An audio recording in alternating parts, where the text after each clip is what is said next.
안녕하세요. 새 동영상에 오신 것을 환영합니다. 로마의 심장부로 둘러싸인 바티칸은 가톨릭 교회의 영적 중심지일 뿐만 아니라 수세기 동안 관심을 사로잡은 신비로 가득 찬 장소이기도 합니다. 고대 문서로 가득 찬 숨겨진 기록 보관소부터 외계 존재에 대해 속삭이는 소문까지, 오늘 우리는 바티칸이 당신에게 알리고 싶지 않은 20가지 비밀을 보여드리겠습니다. 이 채널을 처음 사용하시나요? 구독과 좋아요, 알림 설정 부탁드리겠습니다. 20. 종종 사탄의 복음이라고 불리는 그랜드 마도서는 상당한 힘을 가지고 있다고 믿어지는 중세 주문서입니다.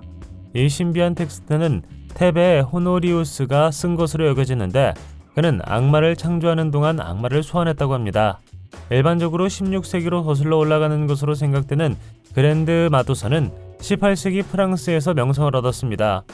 다음 세기에 발행된 판은 그 전설에 더욱 불을 지폈습니다. 원본 원고 또는 복제품으로 추정되는 사본은 바티칸 비밀 문서고에 보관되어 있는 것으로 추정되며, 이 문서들은 일반인이 접근할 수 없습니다. 1520년경에 쓰여졌으며 나중에 1750년에 소위 솔로몬의 무덤에서 발견된 것으로 추측됩니다. 일부 사람들은 이 본문이 성서의 히브리어나 아람어로 새겨져 성서의 솔로몬 왕과의 유대를 강화하고 무시무시한 마법의 책이라는 명성을 굳건히 했을 것이라고 믿습니다. 이것은 새로 임명된 교황의 부패와 사탄의 계종을 묘사하는 마법 주문가 이야기로 유명합니다. 가장 악명 높은 내용 중 하나는 루시퍼 소환에 대한 안내입니다. 이 책을 읽어보시겠습니까? 19. 바티칸 시국 아래에는 성 베드로의 무덤이 있는 것으로 여겨지는 고대 로마 묘지인 바티칸 네크로폴리스가 있습니다. 묘지라는 용어는 죽은 자의 도시를 의미하는 그리스어에서 파생되었습니다. 이 흥미로운 사이트는 성 베드로 대성당 아래 약 5에서 12m에 있습니다. 바티칸 묘지의 존재는 1940년대 발굴 작업을 통해 그 미스터리가 밝혀질 때까지 수세기 동안 숨겨져 있었습니다. 이곳의 발견은 바티칸 고백록과 신성한 동굴의 중앙 부분 주변 고고학 탐사를 시작한 초기 교황으로 거슬러 올라갑니다. 이 발굴 과정에서 2세기의 벽돌 구조물이 발견되었습니다. 이 구조물은 나중에 4세기 첫 번째 페트린 바실리카의 기초가 되었습니다. 대성당 건설은 바티칸 언덕의 이중 경사면을 평평하게 하기 위해 4만 평방미터의 흙을 옮겨야 하는 기념비적 사업이었습니다. 추정에 따르면 발굴 과정에서 발견된 22개의 무덤 건물은 약 1000개의 무덤을 수용할 수 있도록 설계되었습니다. 묻힌 시신들 중에는 남자와 여자, 그리고 특히 어린이들도 있었는데, 비문에는 제국 자유민 과문에 몇몇 사람들의 이름이 적혀 있었습니다. 18. 50년 전 소련의 건축가이자 법원가인 루드비히 하인리히 마브리키예비치가 세상을 떠났습니다. 최근 몇 년 동안 그의 이름은 서구에서 악명을 얻었으며 종종 스탈린의 숙청에 휘말린 많은 개인 중 한 명이라는 이야기와 관련이 있습니다. 그는 외계 문제에 대한 지식 때문에 살해된 것으로 알려졌으며, 공식 고발은 그를 바티칸의 스파이로 분류했습니다. 2011년 러시아 매체 1급 비밀은 그가 바티칸에서 한 일이 고대 외계인과의 접촉을 암시하는 원고를 연구하는 것이라고 주장했습니다. 마브리키예비치가 스파이라는 주장은 1920년대 젊은 건축학도로서 바티칸을 방문했을 때 바티칸의 비밀 도서관에 접근할 수 있는 권한을 부여받은 것에서 비롯되었습니다. 이 도서관에서 그는 이집트, 이스라엘, 메소포타미아 전역의 외계 문명과 그 너머에 대해 자세히 설명하는 원고를 발견했다고 합니다. 이 문헌들은 피라미드를 에너지 기계로 묘사하고 있으며, 이는 고대 외계인과의 조우에 대한 추측을 더욱 부채질하고 있습니다. 17. 얼마 전 UFO 애호가들은 바티칸 상공에 보관된 사진에 포착된 외계인의 반칙성을 보고했습니다. 이 최신 UFO 목격 주장은 온라인 음모론자들 사이에서 흥분을 불러일으켰습니다. 2007년 10월경 베드로 대성당의 상징적인 돔을 특징으로 하는 사진이 찍혔는데, 돔 오른쪽에 의심스러운 모양의 물체가 보였습니다. 일부는 이를 외계 우주선으로 믿고 있습니다. UFO 사냥꾼 스콧 워링은 미확인 비행 물체의 모양이 비행 접시의 모양과 매우 유사하다고 주장했습니다. 그는 UFO가 이전에 바티칸 상공에서 목격된 적이 있지만 주황색 UFO는 측면에서 보면 원반처럼 보인다고 말했습니다. 스콧은 또한 이름이 밝혀지지 않은 최초 목격자의 이야기를 공유했습니다. 이 사람은 로마의 핀치오 산책로에서 바티칸 시국을 내려다보며 수많은 사진을 찍는 동안 날아다니는 원반을 한 번도 눈치채지 못했다고 말했습니다.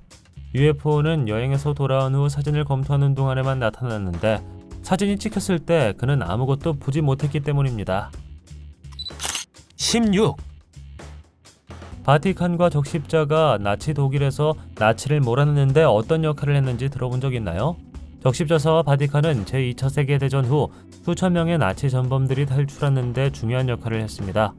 방대한 내부 문서 수집은 전후 혼란 속에서 적십자 여행 문서가 어떻게 나치에게 잘못 발각되었는지를 보여줍니다.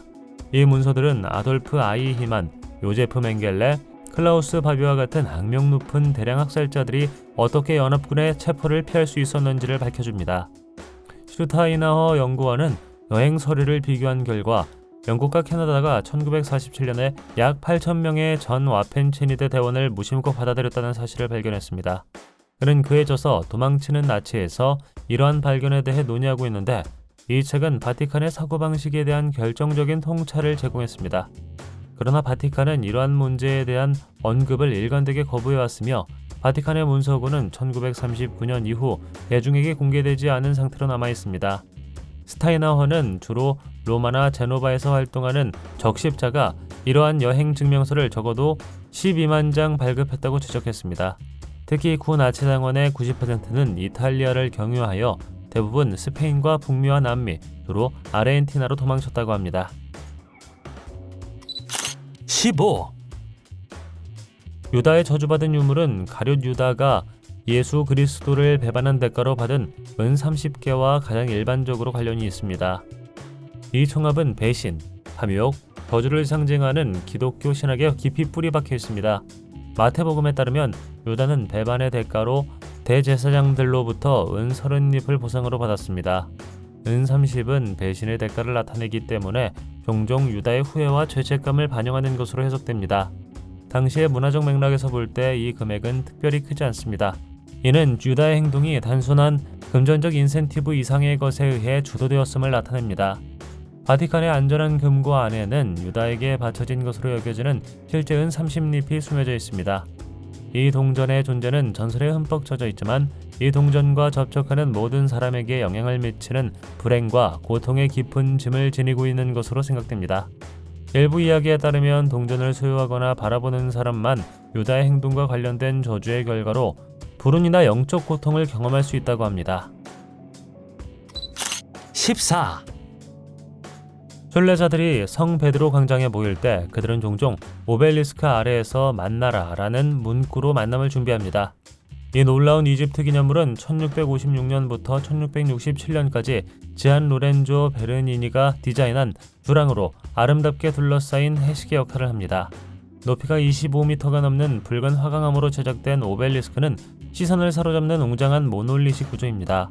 오벨리스크가 말을 할 수 있다면 3000년의 역사를 말해줄 것입니다. 원래는 훗날 네로의 서커스로 알려진 서커스의 중앙 척추에 위치했던 이 서커스는 로마 역사에서 중요한 순간을 목격하고 있습니다. 특히 서기 64년 7월 18일에서 19일 사이에 재앙적인 화재가 로마를 집어삼키며 9일 연속 도시를 황폐화시켰습니다. 네로 황제는 자신에 대한 책임을 돌리기 위해 그리스도인들이 불길에 불을 지폈다고 비난하였으며 그로 인해 그리스도인들에 대한 300년에 걸친 박해의 서막이 열렸습니다. 역사가 타키투스는 오벨리스크가 실제로 말을 할 수 있다면 네로의 서커스에서 죽은 수많은 기독교인들이 증언을 할 것이라고 말한 것으로 유명합니다. 13. 영국 예술가 폴 프라이어의 조각품 샛별은 2008년 런던 웨스트민스터의 메릴본에 있는 성삼위일체 교회에 설치되었습니다. 이 인상적인 작품은 전신선의 거미줄에 걸린 타락한 천사 루시퍼를 묘사합니다. 밀랍, 콘크리트, 알루미늄, 고무끈, 깃털과 같은 재료로 제작된 이 조각품은 루시퍼를 크고 하얀 날개를 가진 어두운 인물로 표현합니다. 성삼위일체 교회를 설치 장소로 선택한 것은 작품의 의미를 더합니다. 나폴레옹의 패배를 기념하기 위해 1828년에 지어진 이 교회는 1930년대에 예배 장소로서의 기능을 중단했습니다. 프라이어의 작품은 종종 종교와 과학을 얽히게 하여 관람객으로 하여금 신앙, 기술, 인간의 야망이 교차하는 지점에 대해 성찰하게 합니다. 최근 몇 년 동안 샛별 조각상은 성삼위일체 교회에서 제거되었으며 현재 위치는 공개적으로 문서화되지 않았습니다. 음모론자들은 성삼위일체 교회에 있는 루시퍼 동상이 어둠의 세력에 힘을 실어주기 위한 사탄의 영향력을 상징한다고 주장했습니다. 12. 897년 바티칸은 역사상 가장 놀라운 사건 중 하나를 목격했습니다. 교황의 시체가 그의 살아있는 후계자에 의해 재판에 회부되었습니다. 교황 스테파노 6세는 교황 포르무수스의 시신을 발굴하라고 명령하고 교황의 예복을 입혀 교황의 옥좌에 올려 재판을 받게 했습니다. 재판 도중 지진이 일어나 방이 흔들렸고 후대 주석가들은 이것을 하나님의 표징으로 해석했습니다. 그러나 스테파노 6세는 이 불길한 사건에도 굴하지 않고 절차를 계속했습니다. 결국 죽은 교황은 교황권을 찬탈한 혐의로 유죄 판결을 받았습니다. 스테파노 6세는 교황으로서의 포르모수스의 모든 행위를 무효로 선언했고 그럼으로써 그의 교황 재임 기간 동안 이루어진 모든 축성, 임명, 서품을 무효화했습니다. 마지막 굴욕의 행위로 생전의 축도에 사용되던 그의 손가락 3개가 잘렸고 생명을 잃은 그의 형체는 테베레 강에 던져졌습니다. 10. 시간여행의 미스터리는 누군가가 타임머신을 통해 중요한 역사적 사건을 목격했다고 주장할 때 더욱 흥미로워집니다. 이 시나리오는 예수 그리스도의 실제 십자가 처형이 필름에 담겨있다고 주장하는 기사가 등장하면서 펼쳐졌습니다. 이 놀라운 위협을 이룬 장치는 크로노바이저라고 불렸습니다. 이야기는 1925년에 태어난 존경받는 로마 가톨릭 사제인 마르첼로 펠레그리노 에르네티로부터 시작됩니다. 그는 베니스에서 가장 많은 엑소시스트 중 한 명으로 유명했으며 그레고리오 성가의 전문가이기도 합니다. 또한 에르네티 신부는 당대의 저명한 과학자로 인정받았습니다. 그는 자신이 타임머신이라고 하는 크로노바이저를 성공적으로 발명한 팀의 일원이라고 주장했습니다. 에르네티는 예수 그리스도의 십자가 처형을 직접 목격했다고 주장했습니다. 그의 주장을 뒷받침하기 위해 십자가에 달리신 예수를 보여주는 것으로 추정되는 사진이 크로노바이저를 통해 공개되었습니다.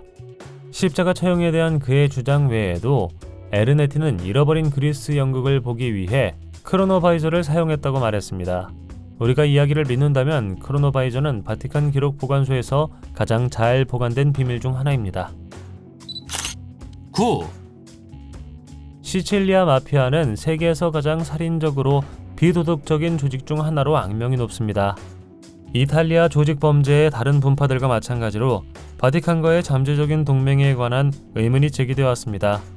이에 대응하여 바티칸의 온전한 인간 발전 촉진을 위한 부서는 마피아 조직원들을 파문하는 것을 목표로 하는 실무 그룹을 설립했습니다. 2024년에는 바티칸 민사재판소의 수석 판사인 주세페 피그나토네가 1992년 수사 종결에서 마피아를 지지한 혐의로 조사를 받고 있다는 사실이 밝혀졌습니다. 2019년 10월 바티칸 교황청 장관직을 맡았고 최근에는 다양한 형태의 금융범죄에 대한 바티칸의 3개의 재판을 감독한 피그나토네는 팔레르모의 보조검사였습니다.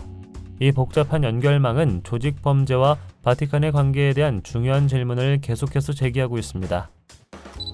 8.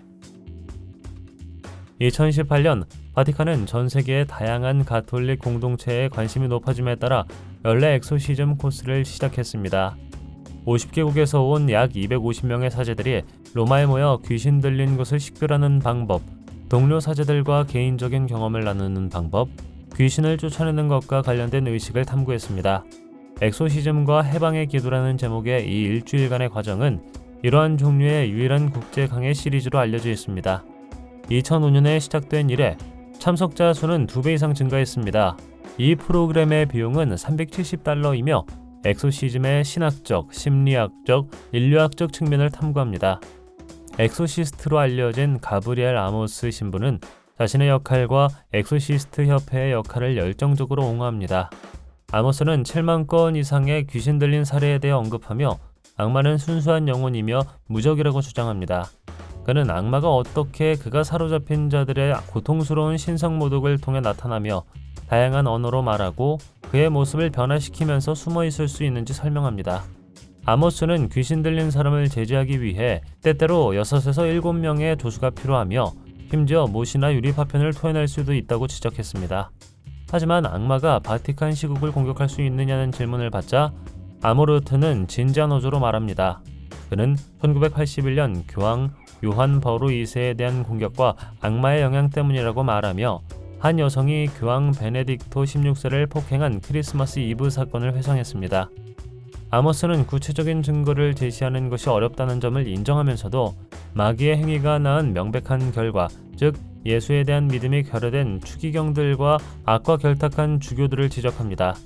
그는 1972년 교황 바오로 6세가 바티칸에 도사리고 있는 사탄의 연기에 대해 한 발언을 언급합니다. 7. 2017년 프란치스코 교황은 약 80만 명의 목숨을 잃은 1994년 르완다 대학살에 가톨릭 교회가 연루된 것에 대해 용서를 구했습니다.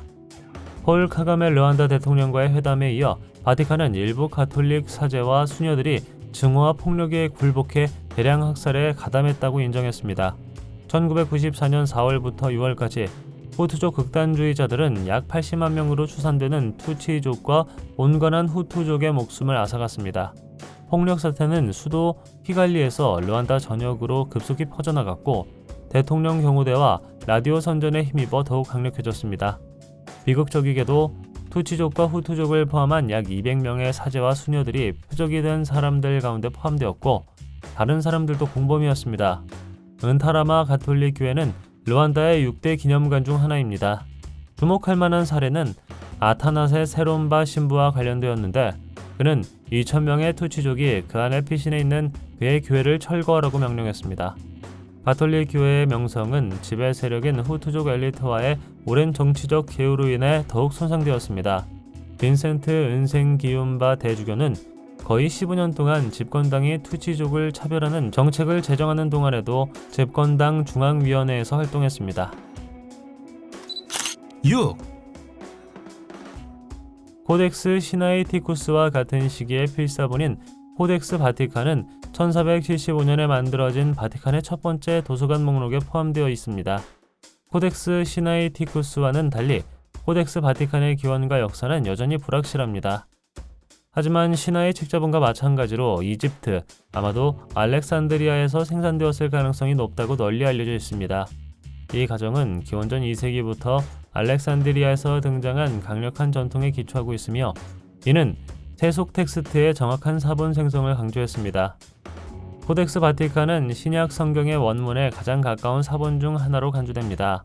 1843년 저명한 필사본 학자인 콘스탄틴 폰 티셴도르프는 몇 달간의 긴 기다림 끝에 단 6시간 동안 필사본을 검토할 수 있는 짧은 기회를 얻었습니다. 2년 후 영국의 학자인 SP 트레겔레스 박사는 책자본을 보는 것이 허락되었지만 철저한 연구를 하는 것은 허락되지 않았습니다. 그들이 원고에서 그토록 숨기고 싶어하는 어떤 점을 발견했다고 생각하시나요? 댓글로 알려주세요. 5. 2021년 바티칸이 엘튼 존 영화 로켓맨에 자금을 지원했을 수도 있다는 사실이 밝혀졌습니다. 이 계시는 동성결합에 관한 교회가 논란의 여지가 있는 결정을 내린 후에 이루어졌습니다. 바티칸의 교리국은 교회가 이러한 결합을 축복할 수 없다고 말하면서 하느님께서는 죄를 축복하실 수 없다고 주장했습니다. 이 선언은 동성애자 커플에 대한 지지를 보여온 프란치스코 교황의 승인을 받았습니다. 이 발표는 영국의 싱어송라이터 엘튼 존 경을 포함한 LGBT 커뮤니티의 많은 사람들의 분노를 불러일으켰습니다. 그는 트위터를 통해 바티칸이 어떻게 동성결혼을 축복하는 것을 거부하면서 동시에 비슷한 주제를 기념하는 영화에 대한 투자로 이익을 얻을 수 있는지 의문을 제기했습니다.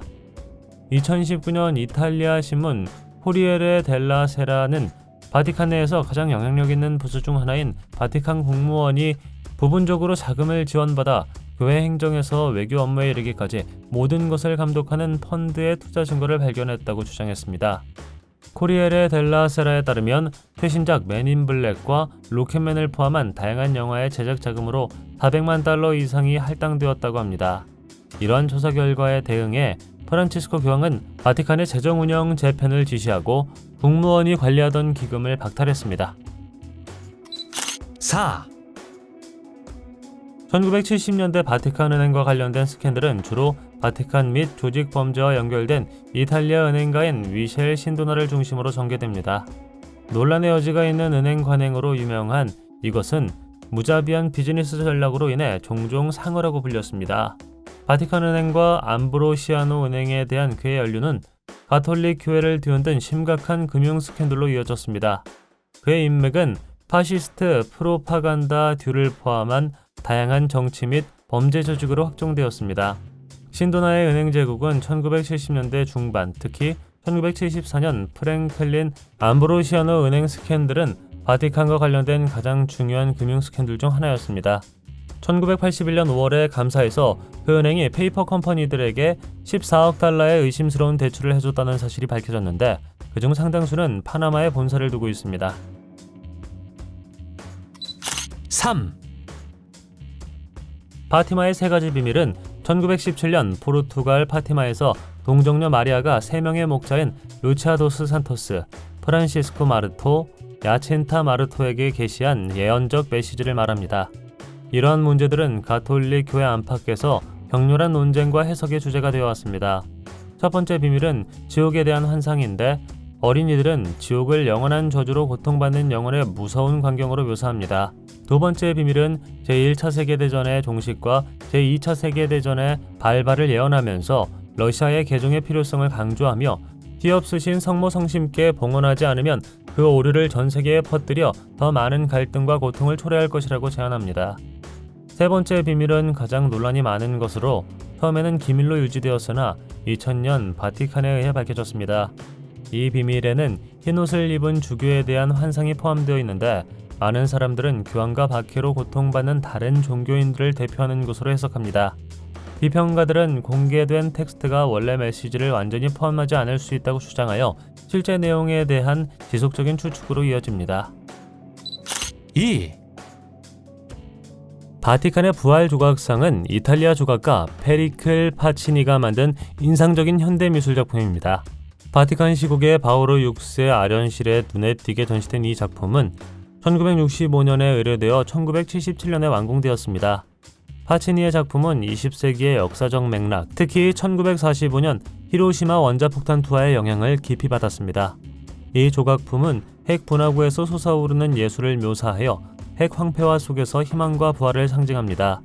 이 조각품은 극적이고 다소 불안한 디자인으로 유명하며 일부는 부활에 대한 강렬한 묘사로 인해 악마적이라고 묘사했습니다. 1. 14세기 초 템플 기사단의 진압은 특히 바티칸에 의한 상당한 정치적, 교회적 책략을 수반한 복잡한 역사적 사건입니다. 템플 기사단은 12세기 초에 설립된 중세 기독교 군사 조직으로 십자군 전쟁에서의 역할과 재정적 통찰력으로 유명합니다.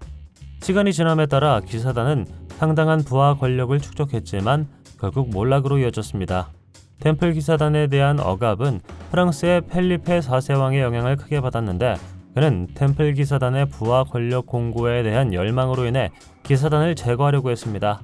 1307년 펠리페의 압력으로 교황 클레멘스 5세는 템플 기사단에 대한 일련의 조사를 시작했고 그들을 이단과 다른 범죄 혐의로 고발했습니다. 실질적인 증거가 부족했음에도 불구하고 교황은 그 명령에 반하는 행동을 취하라는 엄청난 압력에 직면했습니다. 1312년 3월 교황 클레멘스 5세는 교황 칙서를 반포하여 템플 기사단을 공식적으로 억압했습니다.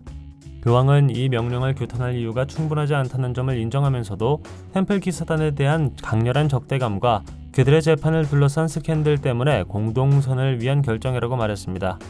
많은 템플 기사단 지도자들이 처형되었고 그들의 자산은 라이벌 조직, 특히 나이트 호스피탈러로 이전되었습니다. 바티칸을 방문하고 싶으신가요? 그들이 무엇을 숨기고 있다고 생각하시나요? 댓글로 알려주세요.